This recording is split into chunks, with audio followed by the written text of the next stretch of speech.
trabajar constituye un derecho fundamental del ser humano. Como tal, debe ser respetado por todos, hombres y mujeres, empresas, organizaciones sociales, instituciones, el Estado. Atentar contra el trabajo humano o limitar su ejercicio implica una ofensa a la persona en lo esencial de su naturaleza. Desde el derecho, la sociedad plantea reglas para dirigir los comportamientos humanos. En particular, desde el derecho del trabajo se pretende regular los vínculos entre los involucrados en las relaciones laborales, siendo estos los empleadores, empleados, sindicatos, entre otros. Todo trabajador necesita el amparo de una ley que le otorgue derechos, lo proteja de los abusos que se puedan realizar y establezca obligaciones.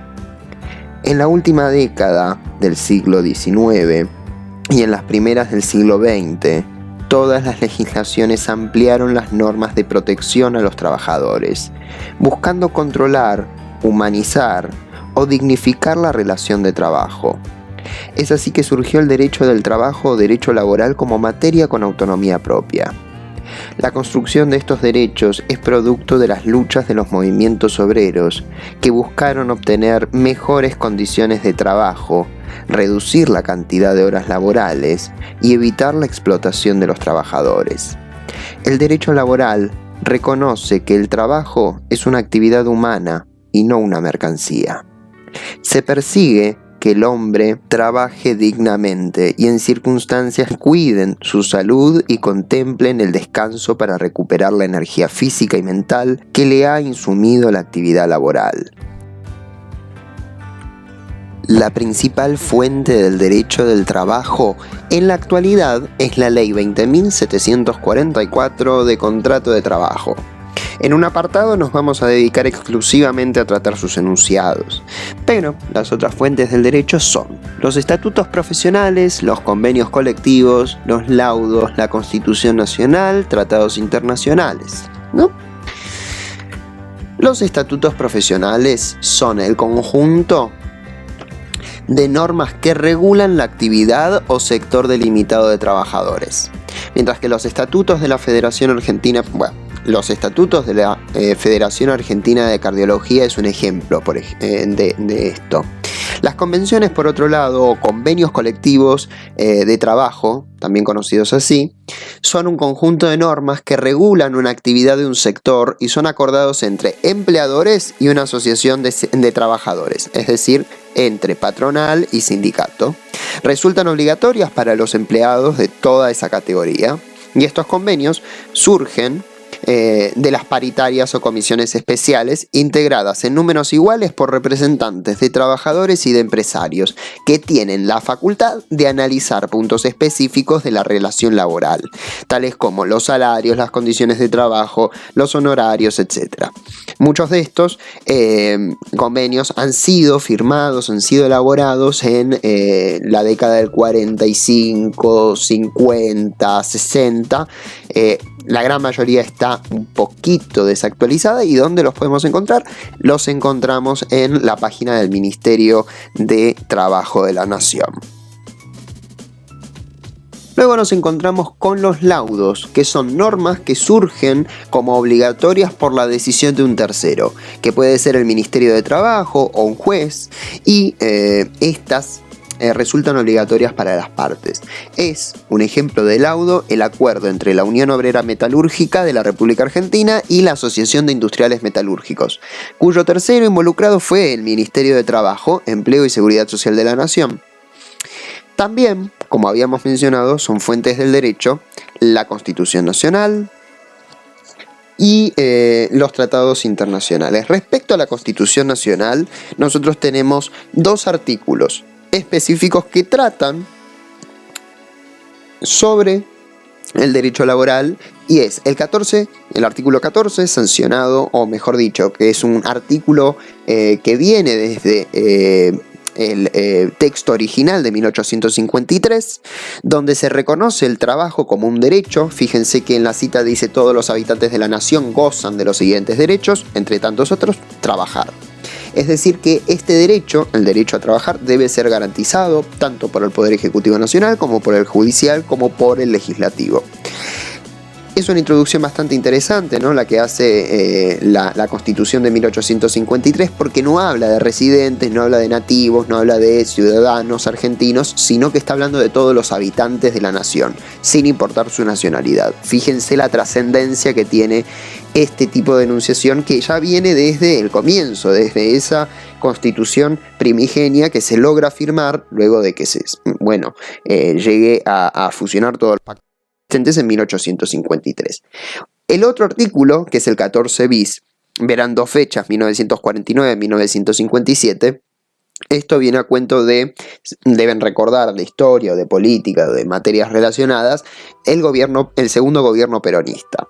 El segundo gobierno peronista impulsó oportunamente y sancionó en 1949 una reforma integral de la Constitución. Cambiaba totalmente el sentido de la Constitución argentina, y dentro de esa nueva Constitución aparecía este artículo, el 14 bis, que era muy novedoso, era muy pro trabajadores,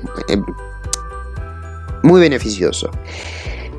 Años más tarde, unos 6 años más tarde, en 1955, en la Argentina nosotros tenemos un suceso que es la interrupción democrática a través del golpe de Estado de la infame Revolución Libertadora, que derroca a Perón y empieza a hacer un revisionismo de las medidas peronistas, llevando a cabo una revisión también de esta Constitución de 1949. Queda sin efecto, pero hay una discusión respecto a lo que se dictó en el 49, y en el 57 se vuelve a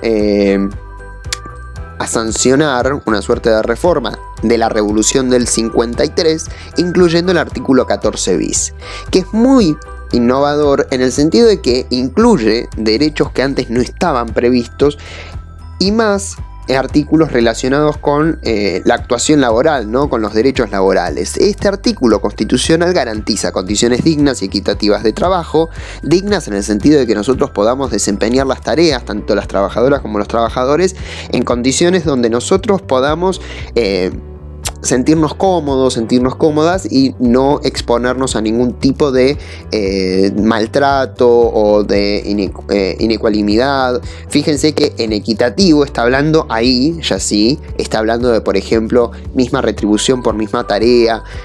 Es muy interesante abordar la lectura del 14 bis porque, entre otras cosas, fíjense bizarro que es que debe reconocer la jornada limitada y el descanso como derechos del trabajador. Descanso y vacaciones pagas, eso no lo tomemos como algo natural de toda la vida, porque no es así y no pasa en todos los países que todos los trabajadores tienen acceso a vacaciones pagas, que es un descanso prolongado. Pero lo bizarro está en que tenemos que establecer como derecho una jornada limitada de trabajo, y tuvimos que establecer una retribución justa como condición, como derecho reconocido con estatuto, con jerarquía constitucional. No sé muy bien en la cabeza de quién podría estar, nosotros ya lo discutimos en economía, ¿no? Hacer trabajar a un empleado durante horas y horas y horas hasta llevarlo a su agotamiento, ¿no? Hay dos condicionantes respecto al trabajo, respecto al factor trabajo y a su retribución, que es básicamente que no se pueden bajar los sueldos por debajo del nivel de subsistencia, primero porque se muere el trabajador, obviamente, y no puede comprar comidas y no puede conseguir un alojamiento, y no lo podemos hacer trabajar todo el día porque el agotamiento físico, el agotamiento psicológico lo llevaría inexorablemente primero a la fatiga y luego primero a la fatiga que conduce a la improductividad y luego al fallecimiento, ¿no? Pero hay que reconocer que es un derecho la jornada limitada de trabajo, y que se debe a jornada limitada a obtener una retribución justa. Esto quiere decir una retribución que se corresponda con la cantidad de responsabilidades, tareas, esfuerzos implicados en el trabajo que llevamos a cabo. El descanso y vacaciones pagas, les decía que no es común porque no en todos los países el empleador tiene que hacerse cargo de mantener el periodo de descanso del empleado y garantizar ese periodo de descanso. Inclusive en la Argentina nosotros tenemos regulación específica respecto a las vacaciones, cuándo deben empezar, cuánto tiempo de vacaciones le corresponde a cada empleador respecto o en relación a su antigüedad. Es un derecho que nosotros lo tomamos como normal, pero fíjense que estos derechos aplican a todas las personas que están ajustadas a derecho, ¿no? que están trabajando en condición formal, ¿no? En blanco, mal llamadamente en blanco. También se reconoce en el 14 bis el salario mínimo vital y móvil, SMVM. Ven que ahí dice salario mínimo vital y móvil. Hablamos un poco de esto, pero el salario mínimo vital y móvil quiere decir que todos los trabajadores y todas las trabajadoras deben tener acceso a una retribución que garantice ese nivel de subsistencia y también que garantice la perpetuidad de la masa obrera, es decir, que garantice su reproducción. No se pueden pagar salarios de hambre, no se pueden pagar salarios que estén por debajo del nivel de vida, porque eso implicaría que, bueno, la subsistencia de los trabajadores esté comprometida. Y tiene que ser móvil en el sentido de que pueda actualizarse cuando la condición así lo requiera. Por ejemplo, cuando aumenta la inflación y el poder adquisitivo del salario ha bajado rotundamente, bueno, el Consejo Federal del Salario, que es un consejo que determina cuánto va a ser el salario mínimo vital y móvil, tendría que discutir un aumento de ese salario para que se recupere el poder adquisitivo del mismo. La participación en las ganancias es un derecho bastante extraño que se ejercite y cumpla, pero es muy innovadora y está contemplado por la Constitución, por la actual Constitución, que recuerden fue reformada por última vez en el 94, y este derecho es que, bueno, los trabajadores tienen que recibir un porcentaje de las ganancias que genere la organización en la que se desempeña.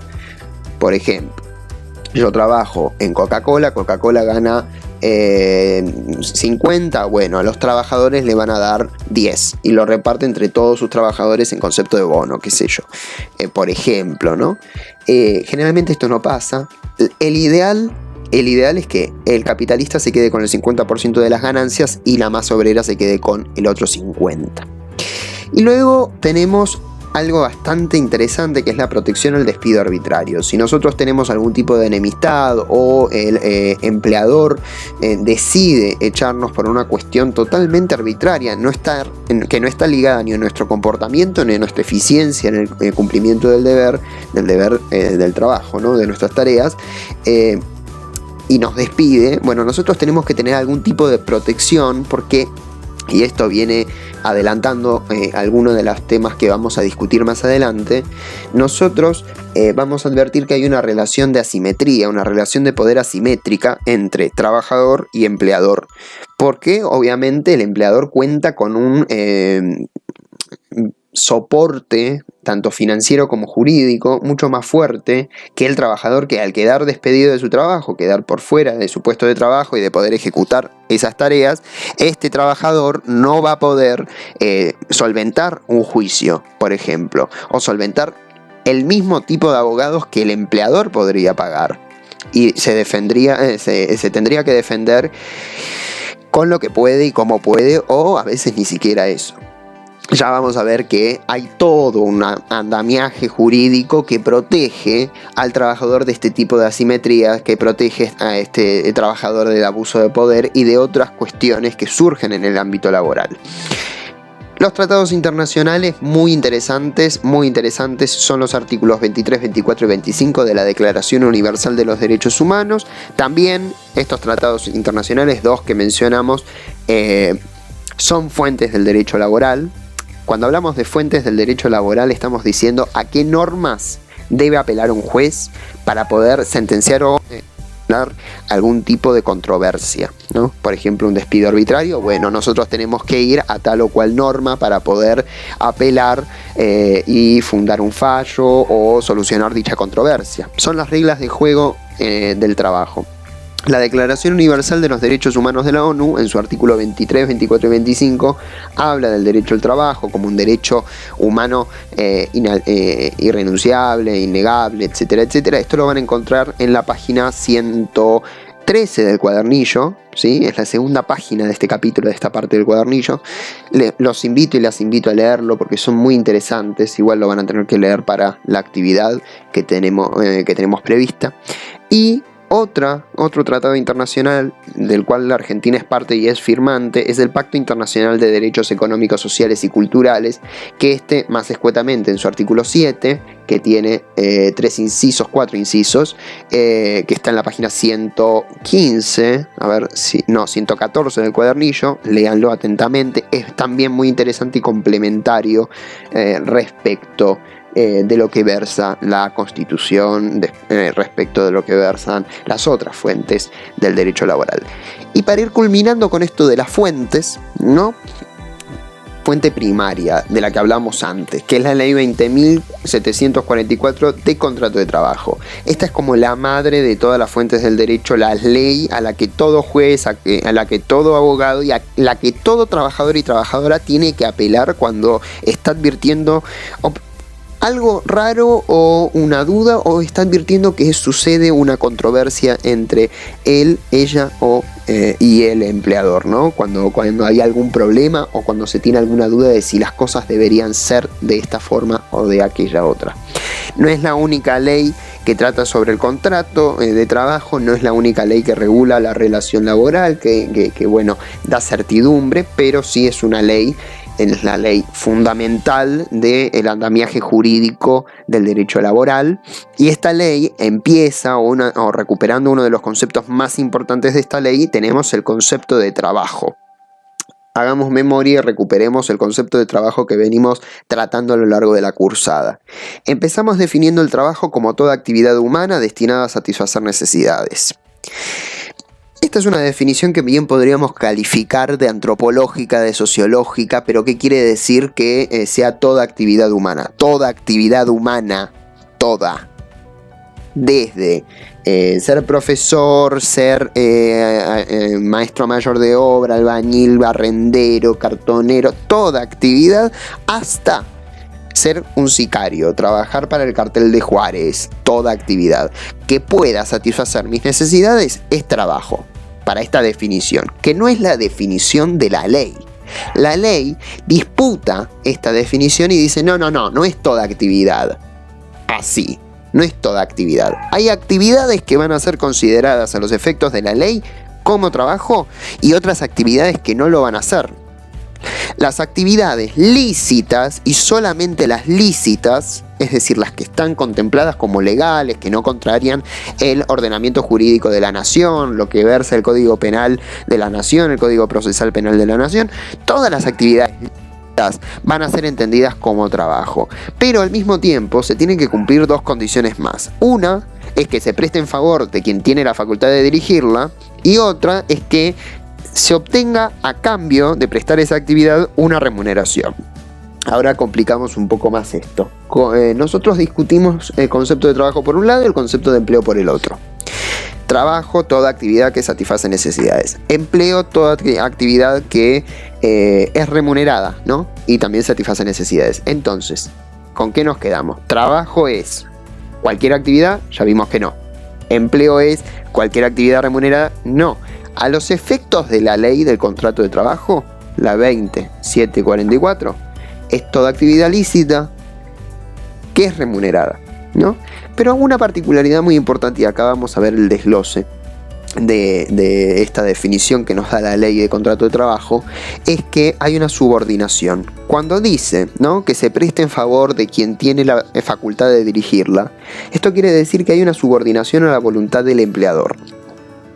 A nosotros nos contratan, ¿no? Y a nosotros nos van a contratar para ocupar un puesto. Al ocupar ese puesto, nos van a indicar cuáles son las tareas, cuáles son las responsabilidades que el mismo tiene emparejadas.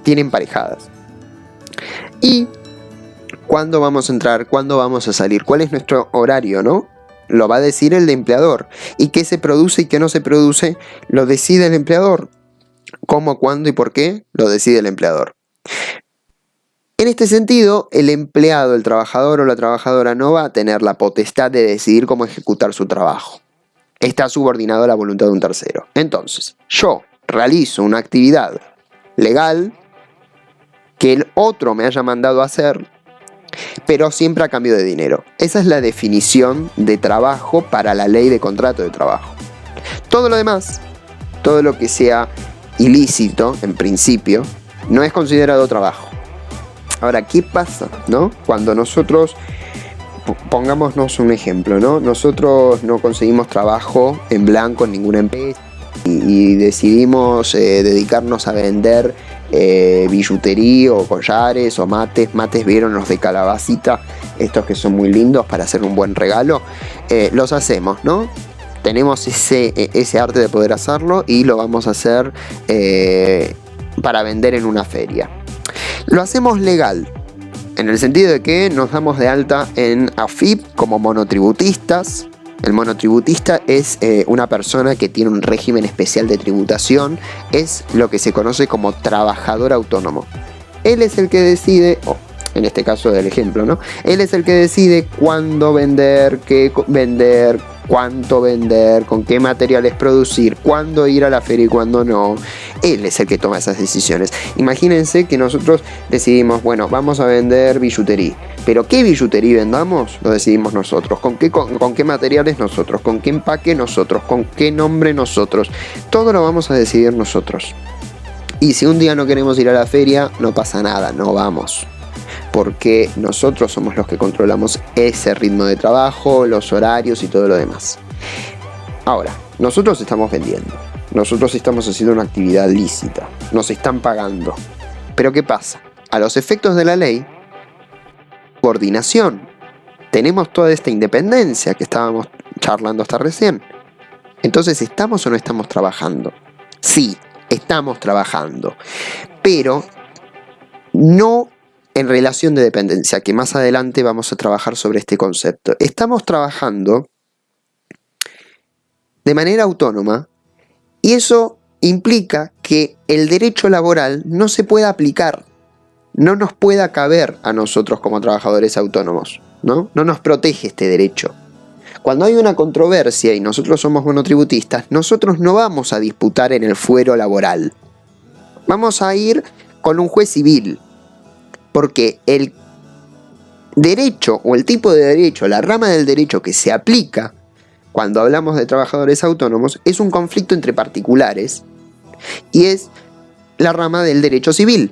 ¿Se entiende? Entonces, si prestamos una actividad lícita, es decir, una actividad legal para otro que nos manda, ¿no? Y recibimos una retribución, ahí nosotros encontramos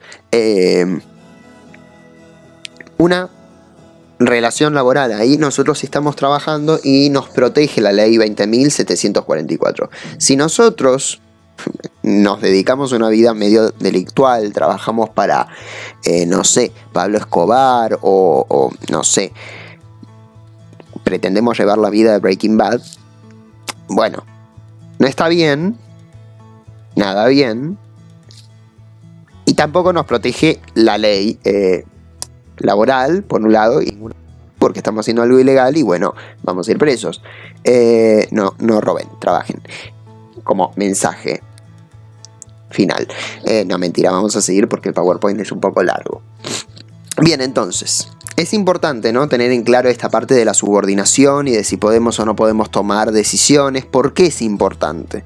Porque muchas veces hay algunos trabajos, ¿no?, que se presta a confusión, o mejor dicho, los empleadores tienen como la picardía de decir, bueno, este bien podría ser autónomo y me está vendiendo sus servicios. Pasa con los médicos, pasa con los profesores de gimnasia que trabajan en gimnasios, que debes de estar trabajando para el gimnasio. El gimnasio les dice, vos hacete el monotributo y facturame tus servicios, como si el gimnasio contratara al profesor como... no sé, quien contrata un plomero. Fíjense en esta nueva filmina que va a pasar acá, donde nosotros tenemos ejemplos de trabajo autónomo. Un médico puede ser, un médico o una médica, pueden ser trabajadores autónomos cuando tienen su propio consultorio. Ahora, si trabajan en un hospital, no. El electricista que ahí está arreglando los cables, Puede ser un trabajador autónomo. Nosotros llamamos al electricista y este electricista, si está ajustado a derecho, le podemos pedir una factura C, que es la que dan los monotributistas. Y nos la tendría que dar. Esto pasa con los abogados, pasa con los contadores, un montón de trabajadores, inclusive los profesores, ¿no? Los profesores también cuando dan clases particulares deberían facturarnos. Plomeros, ahí tenemos un plomero, que forma incómoda para estar arreglando, pero bueno, qué sé yo. Imágenes de alguna stock, de alguna bolsa de imágenes que Pixabay. Fotos de Pixabay. Pero hay muchas veces, fíjense, ahí en la controversia aparece acá. Se los marco acá con el puntito rojo. En la del electricista, fíjense que tiene un casco de obra. Acá el electricista no está decidiendo dónde va a poner el enchufe, qué cable va a cortar, qué cable no va a cortar, qué va a arreglar, qué no va a arreglar, cómo lo va a hacer, con qué medidas, cuál va a ser el precio. No. Hay un arquitecto, hay un maestro mayor de obra, hay un supervisor de obra, hay alguien que le está indicando, bueno, acá pone el enchufe, acá pasa estos cables, acá pone este tipo de lámpara, acá pone este otro tipo de lámpara, acá pone una térmica. Toma las decisiones por el electricista.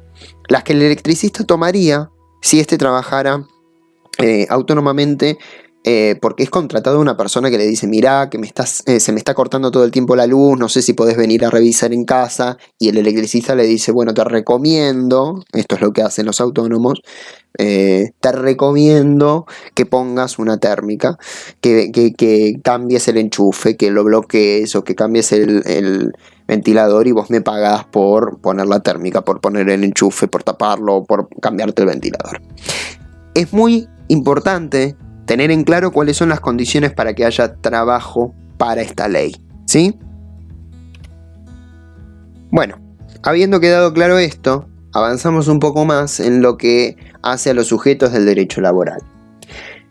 Es importante tener en claro, ¿no?, que existen dos partes.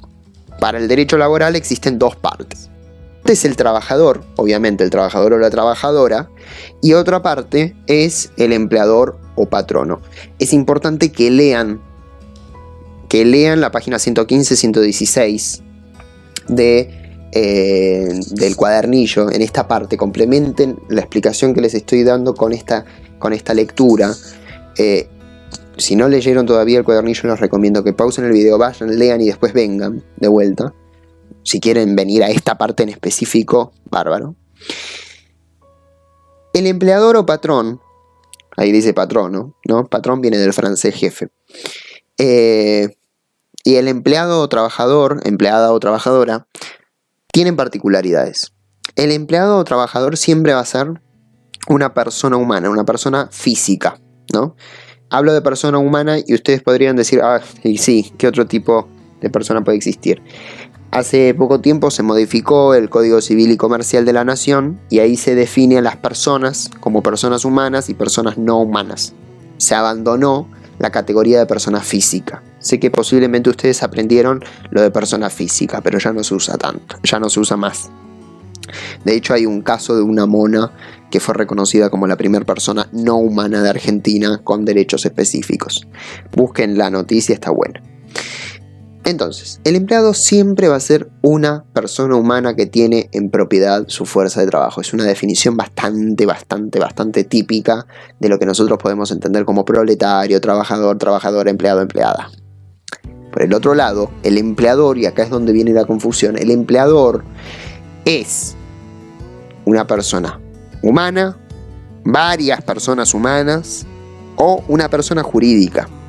Esto quiere decir, me contrató Pepe, que es el dueño de la empresa, o me contrató Juana, que es la dueña de la empresa. Juana y Pepe, que son hermanos, me contrataron. O me contrató Philips.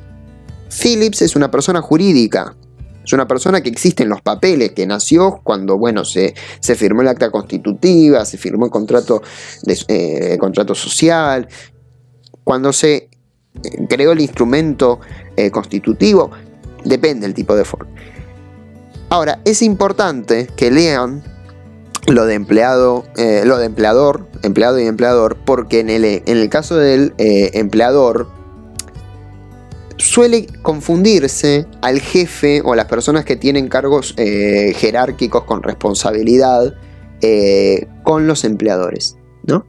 Y acá lo dice bastante claro el cuadernillo. Estoy en la página 116. En la página 116. No debemos confundir la figura del empleador con aquella persona que preste servicios en cargos jerárquicos superiores, como gerentes o directivos, y que imparten órdenes a los trabajadores. Este personal superior tiene un poder delegado no autónomo. No autónomo quiere decir que no están haciendo lo que quieren, ¿eh? Acuérdense que el que hace lo que quiere, el que decide y toma esas decisiones, y después vamos a ver las facultades de los empleadores, como la facultad de control y dirección, eso lo vamos a ver dentro de un ratito. Eso no lo tiene el gerente, no lo tiene el supervisor, lo tiene, por ejemplo, la junta de accionistas. La junta de accionistas puede decirle al gerente general: usted queda despedido, usted queda resignado, usted queda desplazado de su puesto y se le baja a un puesto de menor jerarquía y responsabilidad.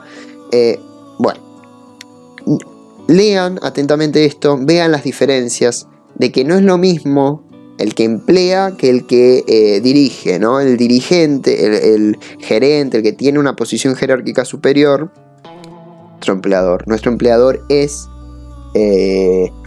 la persona jurídica o la persona que tiene autonomía en la toma de decisiones, ¿sí? Tiene el poder de cerrar el negocio si quiere. Es esa persona. Vamos a seguir entonces con las facultades del empleador. Continuamos en la página 116 del cuadernillo, por si quieren, que es lo recomendable, ir acompañando con la lectura. Y vamos a discutir que la facultad de control y la de dirección que tiene este empleador, ¿no? Todos los empleadores. Entonces, son facultades del empleador la facultad de control, reglamentar la actividad, y la facultad de modificar las normas y modalidades de trabajo, junto con la facultad disciplinaria. Aquí hacen referencia a estas 4 facultades diferentes, ¿no? La primera, la facultad de control, habla sobre básicamente el control sobre el proceso productivo y obviamente sobre el control de la organización toda, ¿no? Incluyendo acá funciones tales como o facultades relacionadas al establecimiento de reglamentos, a la contratación y al despido de personal, y decisiones sobre, el proceso productivo en sí mismo, como por ejemplo la adquisición de material, maquinaria, materia prima, etc. Respecto a la reglamentación de la actividad, esta facultad remite obviamente a aquellas reglas que se deben fijar a los efectos de garantizar el mejor funcionamiento de la empresa. Por ejemplo, establecer los horarios de descanso, cuándo van a ser los breaks cada tanto, la utilidad de los espacios comunes, los roles y funciones, ¿no? La elaboración de, por ejemplo, un manual de procedimientos, un manual de procesos, y todo lo que hace a la construcción también de una cultura organizacional sana. En cuanto a la facultad de modificar las normas y modalidades de trabajo, los cambios necesarios para mejorar la productividad son de exclusiva competencia del empleador. Nosotros no podemos tomar decisiones en ese sentido. Si advertimos que hay algún problema en el dinamismo del proceso productivo, lo máximo que podemos hacer como empleados, como trabajadores y trabajadoras, es comentarlo a un superior para que éste lo ponga en consideración del empleador o de otros superiores que tengan un poder delegado del empleador y que en ese sentido resuelvan aplicar cambios para mejorar la productividad y la eficiencia, ¿no? Y la facultad disciplinar, nosotros como empleados no podemos castigar a nadie, no podemos emitir ninguna sanción, solamente el empleador puede hacer eso, ¿no? Y dentro del ámbito laboral nosotros encontramos tipos de sanciones que van desde las más graves hasta desde las más leves hasta las más graves, siendo el apercibimiento leve y el apercibimiento grave las más leves. Una vez que uno recibe un apercibimiento, y por apercibimiento es un llamado de atención, el apercibimiento se va acumulando llegan a 3 apercibimientos graves, se lleva a cabo una suspensión sin goce de sueldo. Es básicamente no poder entrar al trabajo, no verse remunerado en ese periodo. Y bueno, ante reiteradas faltas del trabajador, si esto está documentado y si esto es probado y si el trabajador da su anuencia reconociendo su parte, y bueno, ya vamos a ver por qué esto es importante, se puede llegar a un despido justificado, que es bastante difícil de probar, pero puede existir un despido justificado. Respecto a esto vamos a pasar a la segunda parte, y para eso vamos a ir a otro video, vamos a descansar un poco, repasar todo lo que vimos cuáles eran las fuentes del derecho laboral, hicimos un repaso sobre la historicidad del derecho laboral, y nos queda hablar sobre las principales características, o mejor dicho, las normas o los principios generales a través de los cuales se interpreta la norma del derecho laboral, tanto por parte de los abogados como por parte de las y los jueces que deban resolver ante diferentes controversias. Recomendaciones importantes: leer las páginas que señalé a lo largo del video, repasar los momentos que no te quedaron claros, repasarlos tantas veces quieras, y ante dudas y consultas, bueno, remitirlas por mail o durante el Zoom. Recuerda que esta va a ser la única explicación del tema. En el Zoom vamos a resolver las actividades. En el siguiente video vamos a hablar de los principios generales del derecho, pero considero que es interesante e importante poder hacer un stop acá, porque ya viene largo el video, y que puedas procesar todo lo que fuimos charlando de alguna manera hasta ahora.